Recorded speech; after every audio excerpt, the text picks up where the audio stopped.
If you love delicious, cozy and warming soups, you are going to love this curried lentil soup. It is my absolute favourite way of cooking a lentil soup at the moment, and I can't wait to share it with you. Now we're doing the veg prep like my granny would do. We're just bunging it all in the food processor because we're going to blend it again at the end, so we don't need it all nicely chopped. Don't know why we don't use these more often. It's so easy, you just bung it all in and it's done. It saves so much time compared to chopping everything by hand.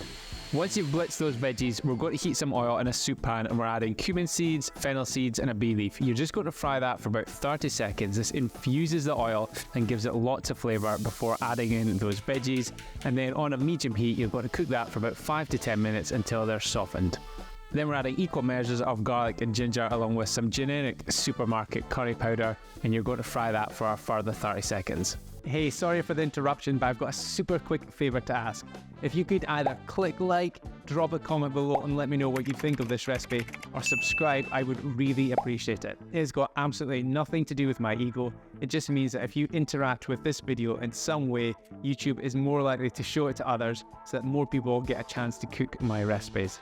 Thanks in advance. Now back to the recipe. Then we're going to add in our Worcester sauce for some extra flavour, and for stock you can use vegetable or chicken. I prefer using chicken.